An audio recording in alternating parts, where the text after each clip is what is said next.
On today's show, the Hawks fall to the Brooklyn Nets in a close-fought battle, to say the least. We'll touch on all of what transpired in this game and more coming up. You are Locked On Hawks, your daily Atlanta Hawks podcast. Part of the Locked On Podcast Network. Your team every day.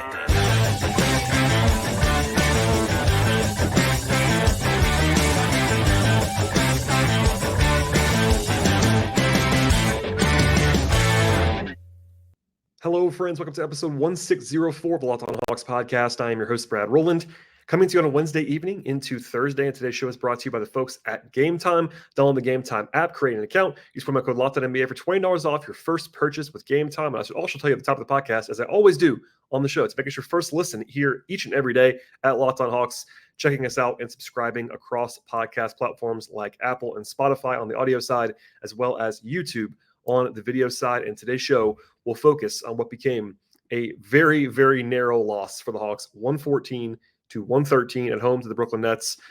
This is their fourth loss in the last 5 games. The Hawks now fall 2 games below 500 at 9-11 for the first time since they were 0-2 this season. This is a weird game all the way around, as we'll probably come back to numerous times on this show. Also, it was the first Hawks home game in 2 full weeks, and they actually faced Brooklyn in that game as well. Hilariously, it was the first road game for the Nets since then. So some synergy there. Obviously, completely opposite schedules and more favorable to the Nets in a lot of ways. But the folks at FanDuel did favor the Hawks in this game by 3.5 points at home. These are very similar teams in terms of quality right now. They have very similar metrics. And because the Hawks were at home, they were slight favorites. But, I mean, this game was essentially about as close as a game can be without going to overtime. There was no lead of larger than 7 points for either team in the entire game. And this is a crazy stat. There were 43 lead changes in the game, in addition to 11 ties.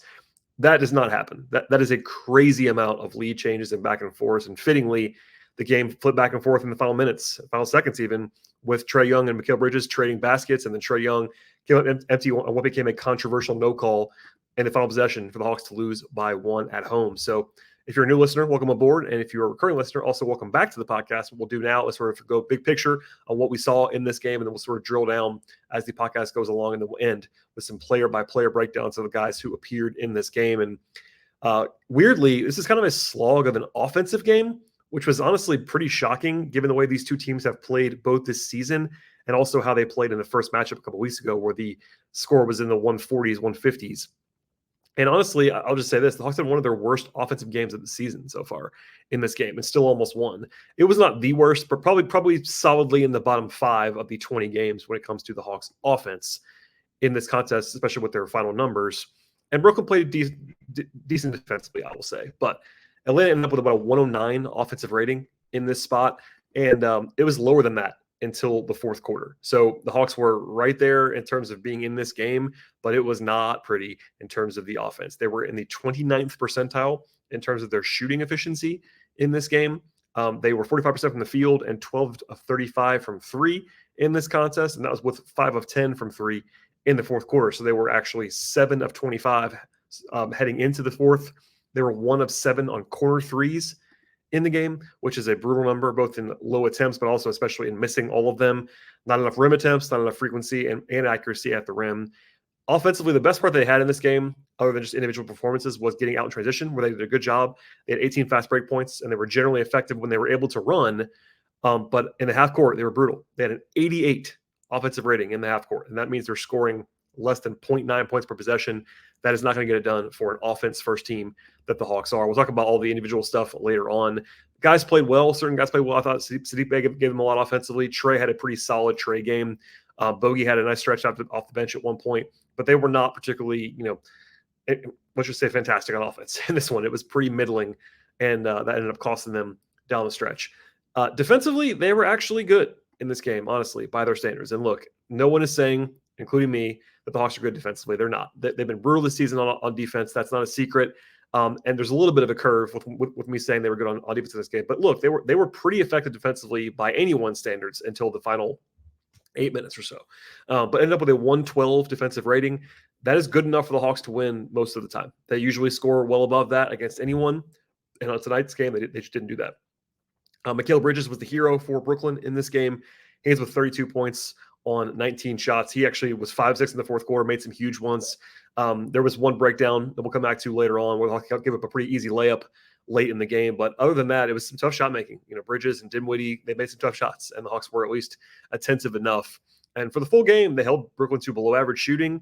They rebounded the ball very well on defense, which has been a problem area since Jalen Johnson's injury. And after a bunch of fouls in the first quarter, the Hawks settled in, stopped putting them on the line repeatedly. And in a game that's close, though, I will say you could point to the disparity of three-point shooting. Brooklyn had been hot in the first half. They cooled off a little bit from three, but we're still 41% from three-point range on a modest level of attempts. The Hawks were 34%. Not a huge swing, but certainly Brooklyn was the better three-point shooting team in this game, which is always interesting to kind of keep in mind in a game that was as close as this one was. The Nets did a pretty good job getting to the rim, but the Hawks did a pretty good job stopping them as well in terms of like their efficiency there.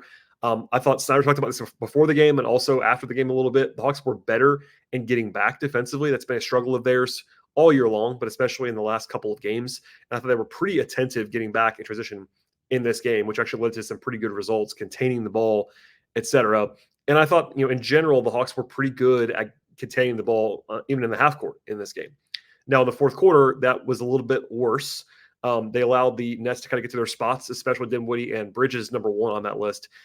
Bridges is someone who doesn't really like to pass. Not that he's a terrible passer, but he's much more of a guy who wants to get to his mid-range jump shot. And while he made some tough ones, the Hawks kind of allowed him to get to that shot probably too many times and a little bit too much comfort in the middle of the floor, which hurt them. But look, and we'll come back to this too later on in the show. But the Hawks also won this game when they actually had their starters on the floor. That's just the way I'll put that. It was not a huge disparity, but on a night when all five starters have positive plus minuses, you're not supposed to lose. And the Hawks lost.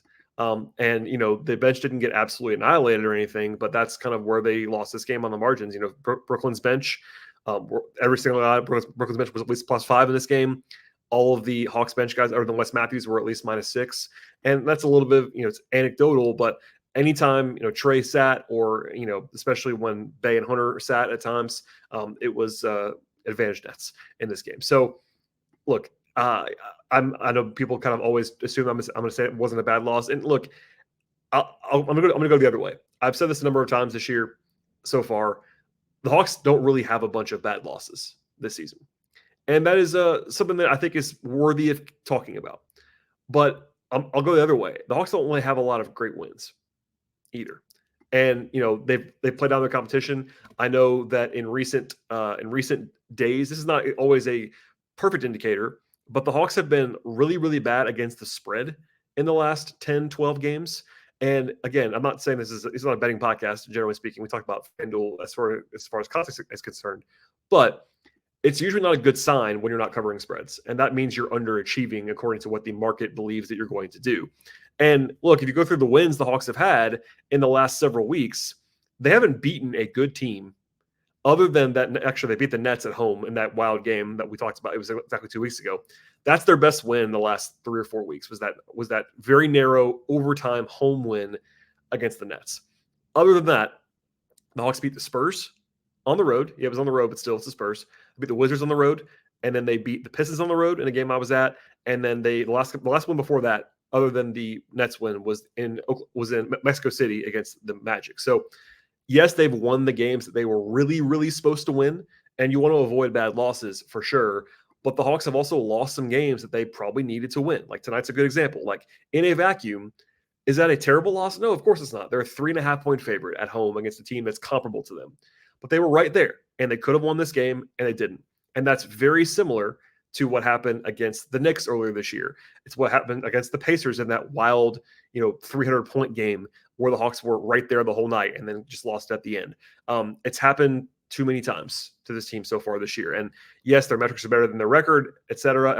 The sky's not falling, but if you want to look at 9-11 and be frustrated, I totally understand that, because while I do think it's worth keeping in mind that they don't have any terrible losses, they don't have great wins. They have a couple early in the season in that 4-game winning streak when they, that Magic win in Mexico City was a nice one. They actually beat the Wolves in impressive fashion. They beat the Bucks on the road. Those are good wins, but that's a long time ago now. Recently, they've beaten only bad teams, and then they had that close win against Brooklyn. So frustration boiling over, I know. We'll come back to it later on, but obviously some referee frustration in this game that was controversial. And yeah, the Hawks didn't get a front whistle at the end of this game. That's, I think, fair to say. Not just the last possession, but a couple of plays. But don't leave the game to be that close. And the Hawks, I'm sure, introspectively when watching film, they could have done things better. And we'll kind of leave it there for now. It was a unsatisfying night, and one of those games that the Hawks just kind of needed to steal, and they were not able to steal it in this game. All right, we'll have more on this game coming up. But first, a word from our sponsors on today's show. Today's show is sponsored by eBay Motors, and our partners over there at eBay Motors have teamed up with Locked On Fantasy Basketball host Josh Lloyd to bring you some of the best fantasy picks each week all season long. Whether you're preparing for a daily draft, of course, we're scouting the waiver wire in your fantasy league. Every week, we're actually going to provide you with some players that are guaranteed to fit on your roster. So let's see who Josh has picked out for us this week on the edition of eBay's Guaranteed Fit Fantasy Picks of the Week. As always, there's a full list of guys from Josh, but we'll pick one to highlight on this podcast. It's going to be Bulls forward Patrick Williams. Williams had a really brutal start to the season and actually lost a starting spot in Chicago, but he's been back in the lineup now for the last 4, 5, 6 games in a row. He's been scoring a little bit more in those games, and he has some upside if he's going to play real minutes. I think people kind of overlook him a little bit now because he had been out of the rotation a little bit, and he's been kind of a draft bust in terms of the actual NBA. But Chicago's going to blow it up probably in the near future, if I had to guess, and he's probably not going to be a part of that blow up because he's on the younger side, etc. He'll make some threes for you, some steals, some blocks without killing you other places. And it's possible that some managers in your fantasy league have not caught back up yet with the fact that he is starting and playing a more prominent role again after being out of the mix. And again, Josh Lloyd from Locked On Fantasy Basketball can help you win your championship in fantasy this season. And eBay Motors of the championship team is actually about each player being a perfect fit for your roster. By the way, it's the same for your vehicle. I'm on the road a ton for work, including right now, and going to Hawks games all over the place. And really, there have been times where I've actually needed to find upgrades for my car or even just to fix a part or two that keep things running on the rails. And eBay Motors is the best possible place to do that. With over 122 million parts for your number one ride, you can make sure your car or truck stays running smoothly. They have things like brake kits and LED lights and roof racks and bumpers and whatever your vehicle happens to need, eBay Motors has it for you. And with eBay Guaranteed Fit, it's guaranteed to fit your ride the first time, every time, or your money back. Plus, at these prices, you're burning rubber and not burning cash. Keep your ride or die alive at ebaymotors.com. That is ebaymotors.com. eBay Guaranteed Fit is only available to U.S. customers. Eligible items only. Exclusions apply. All right, we'll dive in now to what transpired in this one as far as the game flow is concerned. I thought Hunter actually had a strong start in this game, scored the first 5 points. He definitely had cooled off after that. He was not efficient in this game after those first couple buckets at the rim. Capella had a huge block on Cam Thomas in the first few minutes. I thought he was effective in rim protection throughout this game. I thought Trae got to his spots a lot early on with the Nets kind of playing some more drop coverage. He was setting up good shots for teammates. They were not always made in this game. I thought Trae was kind of in control offensively for the most part. And then defensively, it was kind of a strong start that continued for the most part in the entire game. They allowed 0 buckets at the rim in the first 7 or 8 minutes of the game. The Nets were hot from 3, but they could not make it 2 in the early going. In fact, in the first quarter, we'll sort of fast forward a little bit here. The Nets were 6 of 9 from 3 and 2 of 14 from 2. That's a crazy ratio in that particular direction. Rotationally, it was the same rotation coming out of a 3-day break. I thought they might go back to AJ in this game after some practice time, but that did not happen. And for the record, if you're a new listener or a recurring listener, I don't love that AJ's not playing. I do kind of understand what they're doing there as far as winning the game that day, but I think that AJ should be more of a priority than he's been so far. And I'll just leave it there for now. But, Bogey, Garrison Matthews, Okongwu, and Wes Matthews were the bench units in this game. Wes played 11 minutes, Garrison only 7. So they played 7 guys as far as the firm rotation guys. The other 2 were kind of just more on the periphery in this game. The Hawks were fouling a ton early on. In fact, there was a ton of fouls in the first quarter. It was kind of a slog. It was a flagrant 1 on Murray on a closeout against Bridges. They gave up 12 free throw attempts in the first 10 minutes, did the Hawks. It just took forever. That entire quarter did. But the Hawks were down by 2 despite all of that. There were 20 free throw attempts, etc. The Hawks did play the 2 center lineup twice in this game, once in both halves. And as it has been both times, actually all 3 times they've kind of used it extensively, it's been pretty good defensively and pretty bad offensively in a small sample size. Still the case here on this night. Still kind of a slog. Again, I'm gonna probably repeat this a couple more times. No one had control of this game at any point. The Hawks were up by 7, I think twice, but it was never secure at all. No one led by more than 3 the entire second quarter, for instance. The The Hawks actually won the second quarter despite scoring 23 points, which never happens for this team in particular. I thought it was the best defensive half the Hawks had played probably, I don't even know how long, at least a month. And they were still fine in the second half. They were even better in the first half. Brooklyn shot the ball well from three and still only scored almost exactly 1 point per possession in the first half. The Hawks were really solid. They were good at forcing mid-rangers, contesting them. They forced 8 turnovers. They were very effective after they stopped fouling, basically, in the first quarter. On the other hand, the offense was pretty rough. As discussed earlier, they were 3-15 from 3 in the first half, including 0 of 7 from Trae, Bogey, and Hunter combined. They didn't actually make a 3 in the whole quarter, and they still won the quarter. They did have 5 assists each from Trae and DJ in the first half. Here's a crazy stat that I don't want to forget to say. I've talked about this a lot because it's kind of a weird streak, but Trae now has 5 assists or more in 126 consecutive games, which obviously is a lot of games. So Hawks PR had this. It's the 6th longest streak in the history of the NBA. And Trae is not just getting 5. Like, he's usually getting well above 5. So I don't know if he's going to break that record. It's obviously a long way out, but anytime you were in the top 6 of a streak in NBA history, it's kind of worth throwing out there every once in a while. Anyway, in the second half, the Hawks did lead by 7. I guess I mentioned before in the third quarter, they had a 9-2 run. Murray had triple-double watch. Didn't get there, but he was kind of on pace for a while. A couple of weird foul calls in this one. Trae was in disbelief at a call where Bay got called for a foul on Bridges, where he didn't really make contact with him outside of maybe his foot grazing him, but no challenge there. The Nets that had their biggest run of the game, a 12-3 push in the third quarter, where Bridges got going, and he was going and going and going the rest of the second half. The Hawks have seemingly gone away from lineups with Bay at the 4, at least they did tonight. They had been going with Bay at the 4 with Hunter off the floor, and tonight it was actually Wes Matthews for one spell at the 4 and the 2 center lineup the rest of the time. So that's at least notable to me because I think Bay's defense they've kind of maybe seen has not been good enough at that spot. A little bit of a scary moment actually in the third quarter with Bogey holding his knee at one point. Mercifully, the replay show that he just banged knees, which definitely hurts, but is not a huge issue, we hope, at this point. And he looked okay after that, but certainly was in some pain at that moment in time. And the Hawks were up by 1 going into the fourth quarter. A weird stretch in the fourth where they played the two center lineup with Trae, Bogey, and Bay, which is what you kind of have to do offensively to have enough juice.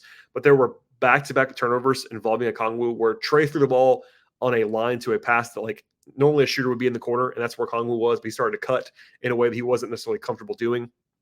And then they also had him step out of bounds on the next possession to Okongwu. And there are some challenges. Like, there's a reason why the Hawks have not used that lineup of Capella and Okongwu together a lot, and it's not because of the defense.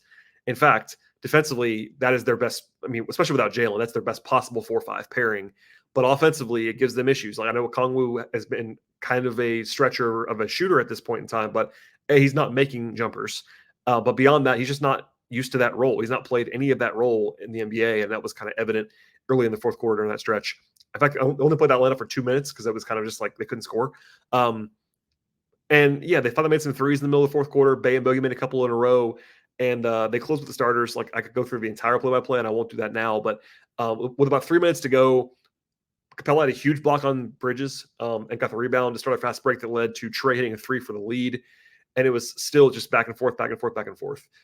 Dinwiddie hit a 3, go up by 3 for Brooklyn. That was a big shot. But then Trae found Capella for a dunk to get it back within 1 with 2 minutes to go. Snyder said post-game that he thought Capella got fouled. I agree. It should have been a 3-point play opportunity for Clint. Obviously, he could have missed it because he's not a great free throw shooter. But that was a notable missed call, the first of many, at least part of the many that were missed.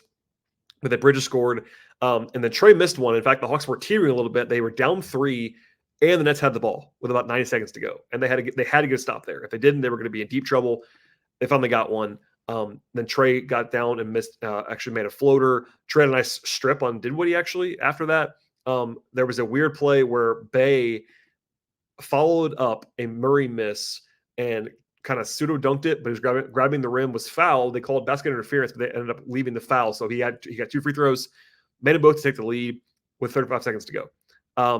I thought the Hawks might go to a different lineup defensively, but they didn't. Actually, it was just the starters, and then they allowed a backdoor layup that was just way, way, way too easy in that spot with 30 seconds to go. You never 100% know, but it looked like it was a miscommunication. Like there was just like someone expecting to be somewhere else, and it was involving Murray and Hunter. Not what you want to see there. And then Trae missed a very, very open 13-foot jumper for the lead. So that was a bad sequence, obviously. Then they had to foul They brought in Okongwu to rebound. Did miss the second free throw, and they actually allowed the Hawks to go only down by 2 with 22 seconds to go. They called timeout. They put Bogey in for Bay. I thought Bogey didn't play enough in the second half of this game, notably, just as something to mention there. But then Trae had a very tough shot. Trae, after missing a wide open jumper, the next possession hits a step back three that even Quinn acknowledged was like a really tough shot, a star level shot. He makes it to go for the lead. But on the other end of the floor, Hunter actually does a pretty good job. If you watch the possession back defensively, Hunter on Bridges, it's a great defensive job by Hunter, but Bridges is just really good. And he made a shot over him for the lead with about 4.5 seconds to go. By the way, Bridges had 23 in the second half. He was just excellent in the second half. He just was. The Hawks had one more chance, and I'm sure everybody's seen this play by now, but with 4.5 seconds to go, I was actually surprised. It took Capella out, which I understand, obviously, because you don't want to have him get fouled or something like that. But I think I would have gone with Okongwu, especially when I saw the play they ran.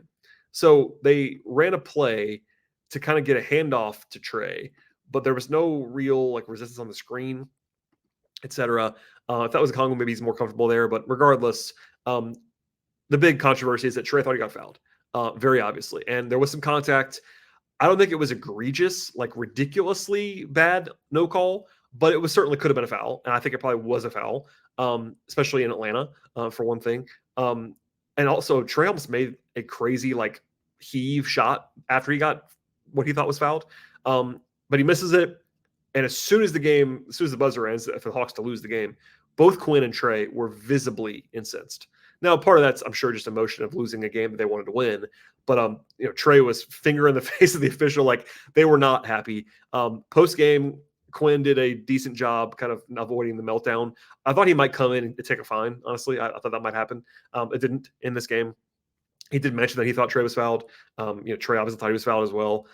It is what it is. That's one possession of the game. Obviously, it's high profile because they would have won the game. I think it's probably safe to assume that Trae makes at least one or two, if not both, in that spot. But it was the narrowest possible game. I know I said it before, but 43 lead changes, and the Hawks just lost that one at the end of the game. So if this game is one more possession long, maybe they win it, etc. But it wasn't, and they go down as discussed previously. All right, we'll have more on this when it comes to the player-by-player evaluations in this game. But first, a word from our sponsors on the show. Today's show is brought to you by Gametime. You should never have to worry about buying tickets to a big event. And with Gametime, you actually never have to worry. They have last-minute deals on tickets for football or basketball or baseball or concerts or comedy or theater and many more events. And it's incredibly easy to navigate to find out tickets for any event in your area with the Gametime app. They have zone deals for an average of 18% savings. And at Gametime, you can see the view for the seats in the venue that you're looking for. That's a huge perk. It helps you to know exactly what to expect when you arrive at the venue. They have all-in pricing, and that is very favorable because you actually know your total up front without any of the hidden fees that other places might attach. And they have peace of mind with Gametime, which is incredibly valuable for me, and I know it will be for you as well. And the Gametime guarantee means you always get the best possible price. Take all the guesswork out of buying tickets right now by using the Gametime app. Download the Gametime app right now. Create an account. Use promo code LOCKEDONNBA for $20 off your first purchase with Gametime. Terms apply. Again, create an account. Redeem the promo code LOCKEDONNBA for $20 off. Download the Gametime app today. Last minute tickets, lowest price guaranteed. All right, to the player-by-player evaluations. And as I said before, the bench was not a strength in this game, other than, I would say, Bogdanovich in some ways. But we'll start with Garrison Matthews. 7 minutes off the bench, did not score, 3 fouls, rebound, 1 steal. Didn't take a shot. Had a turnover, though. I don't think Garrison was as bad as this, but I don't think that he should be, A, playing over Griffin. B, if he's going to play 7 minutes, he's got to shoot the ball. Garrison Matthews is a guy who competes defensively. I'll give him that. He's definitely a hustle guy. He will get in there and muck it up a little bit, draw some charges, etc. But he overfouled in this game, and like he's on offense, he is a threat as a shooter. So he's got to take shots if he's going to play. So he was the worst plus minus in the game. I don't think it was all about him getting massacred, but they were minus 10 in his minutes, and obviously that was a big swing. So that did not go well in this game. Wes Matthews, 11 minutes, 4 points. Had a steal and a rebound. I thought he played fine, honestly. Got to the line, made 4 free throws. Misses only 3-pointer, but I thought Wes was physical and solid, and I think that he continues to give them some much-needed physicality and strength and depth and toughness, etc. He's not great. I will certainly acknowledge that, even as someone who will enjoy his work. But he is doing what they need him to do right now without Jalen Johnson. I think with Jalen, you don't need to play Wes Matthews all that much, but without him, they just need more defensive firepower, and he kind of provides that. So I thought he was fine in this game. I thought Okongwu struggled for the most part. There were a couple of flashes along the way for sure.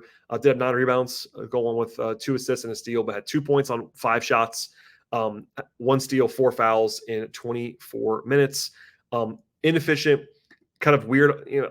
I will give him sort of a pass about the minutes at the 4 because it's not really what he's going to be able to do, but I don't think he was particularly good in this game on offense or on defense. Defensively, he was probably better than offensively and rebounded better than usual, but he didn't look comfortable to me at all. And I thought Capella was like notably better in this game. For instance, Bogey had a big second half where he made some shots, ended up with 20 points on 15 shooting possessions. So he was 3 of 5 on 2s and 4 of 9 on 3s, 4 rebounds and an assist, no turnovers. I thought Bogey was very effective offensively. Defensively, he was competitive. I'll say that, but I thought he probably should have played more down the stretch. That's what I would say. And it's just a reminder that, again, I know I say it all the time, but Bogey is really good offensively. Like, he's one of the better sixth men, if not, in my mind, maybe the best primary sixth man in the league offensively. He is so good when he's healthy, and he was looking good in this game. To the starters. Again, I mentioned they were all in the positive in the game they lost. That is tough to swallow, I'd imagine. Hunter, I thought, was not awesome. He was okay. 14 points, 4 rebounds, 2 assists, 1 turnover, no steals, no blocks. He was 6-15 for the floor, so he was inefficient as a scorer. He didn't really do a lot defensively. I thought he was okay one-on-one for the most part, but he was not his most impactful, I don't think, defensively in this game. But I thought he was like fine. Saddiq Bey, I thought, actually played as well as he has in a long time as far as the overall play is concerned. Offensively, 21 points on 13 shots. He was 4 of 7 on 2s, 3 of 6 on 3s, got to the line 4 times, 7 rebounds, had an assist.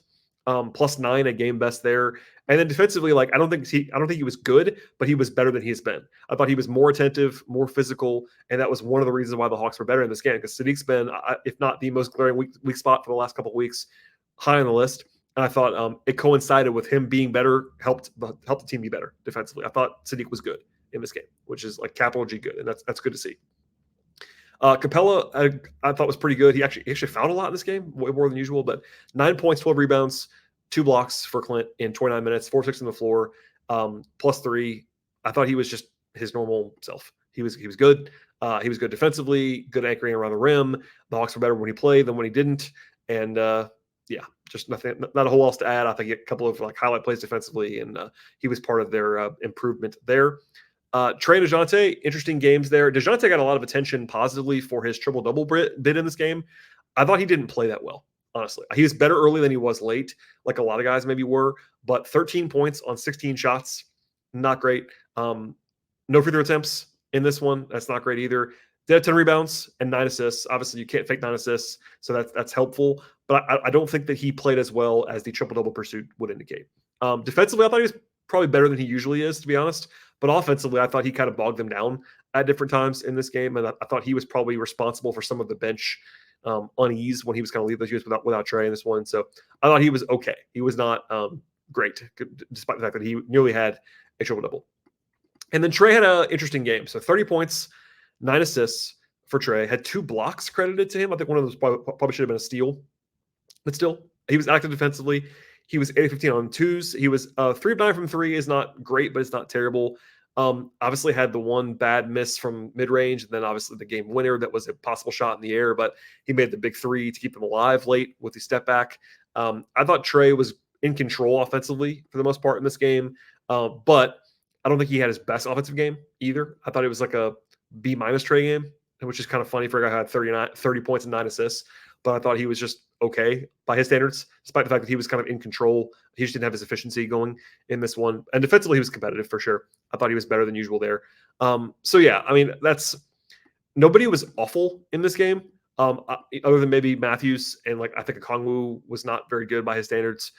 Murray and Hunter were probably below their normal baseline, I would say. At least Hunter was. Murray, give and take depending on what you want to look at. But just nobody was outstanding either, other than Bey, who I thought was like legitimately good, and maybe Clint. Trae was just kind of normal Trae. So I could go on about this even further.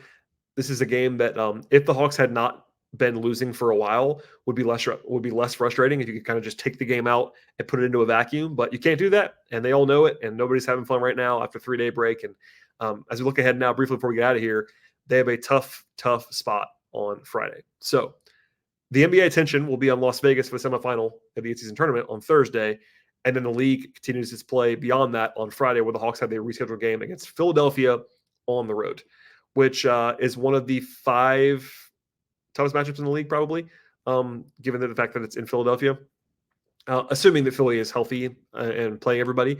But Philly won tonight in Washington in a high-scoring game. But that's one where, obviously it's winnable for the Hawks, but they're going to be underdogs in that game, no question about that. And we'll see if they can steal one on the road in that game. PSA, by the way, before I get out of here, that if you're a new listener or if you have not found this out just yet, if you are a subscriber to the Hawks, to this podcast, I should say, Locked On Hawks, on an audio-only feed like Apple or Spotify, there's also some bonus content happening in the audio-only feeds. So don't be surprised by that. They actually, there are these bonus shows, they're postcasts and Atlanta Basketball Party episodes from the Locked On Podcast Network and also from Locked On Sports Atlanta. So just some extra content there. I am not doing any less. Keep that in mind. So just more. Nothing that you are going to be losing from me. So keep that in mind. Just some bonus stuff for you to enjoy. And please subscribe to the show anywhere you get your podcasts: Spotify, Apple, Google Podcasts, Overcast on the audio side, YouTube on the video side. Where I'd also love if you would like the show and subscribe to the show and comment and do all that fun stuff as well. All that helps to grow the podcast. And as a favor to me, please tell a friend about this podcast. If you enjoy it, if you know a Hawks fan friend in your life that has not found the show yet, please share it with them, and hopefully they will check us out on a regular basis as well. Ratings and reviews appreciated. Also follow us on Twitter/X at Locked On Hawks. Follow me there as well at BT Rowland. I also write about the Hawks at patreon.com/BT Rowland. With all that said, we'll wrap it up now. If there's no big news, I'm going to hold off on another podcast until after the game on Friday. So stay tuned for all of that. One more time, please subscribe to the podcast, and we'll see you after the game on Friday.